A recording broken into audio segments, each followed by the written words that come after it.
শেখ হাসিনার শেষ ভরসা এখন ভারত। গত 5ই আগস্ট তীব্র গণ আন্দোলনের মুখে ক্ষমতাচ্যুত হয়ে বাংলাদেশ ছেড়ে ভারতে পালিয়েছিলেন প্রধানমন্ত্রী শেখ হাসিনা।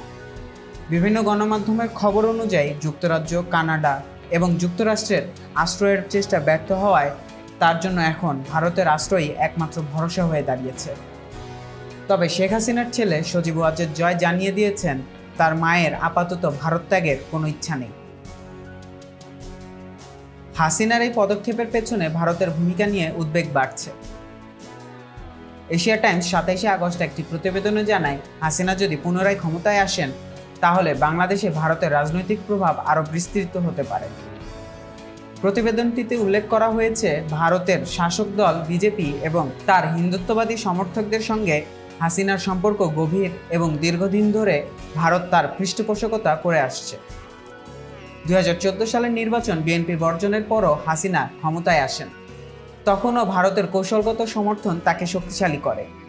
ভারতের তৎকালীন পররাষ্ট্র সচিব সুজাতা সিং বিএনপিকে নির্বাচনে অংশগ্রহণে উৎসাহিত করেছিলেন, যা নিয়ে তখন ব্যাপক সমালোচনার সৃষ্টি হয়েছিল। ভারতের এমন পদক্ষেপ হাসিনার শাসনের বৈধতা নিয়ে প্রশ্ন তুলেছিল।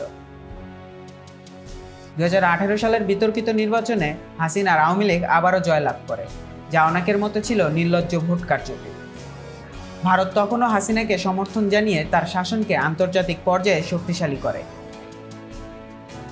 2024 সালের নির্বাচনের আগে পশ্চিমা দেশগুলো হাসিনার উপর সুষ্ঠু এবং অংশগ্রহণমূলক নির্বাচনের জন্য চাপ বাড়ালেও ভারত তার পুরনো মিত্রের পক্ষেই থেকেছে। শেখ হাসিনার ছেলে জয় সম্প্রতি বলেছেন, ভারতের কাছ থেকে বাংলাদেশের অন্তর্বর্তীকালীন সরকারকে আগামী 90 দিনের মধ্যে নির্বাচন দেওয়ার জন্য চাপ দেওয়া হবে। হাসিনার আকস্মিক ক্ষমতা হারানোর পর ভারতীয় আধিপত্যবাদী রাজনীতি বড় ধাক্কা খেয়েছে এবং এই প্রেক্ষাপটে ভারত তার প্রভাব ধরে রাখতে চায়। শেখ হাসিনার দিল্লির প্রতি আনুগত্য বাংলাদেশ ভারত কূটনৈতিক সম্পর্ককে ক্ষতিগ্রস্ত করেছে।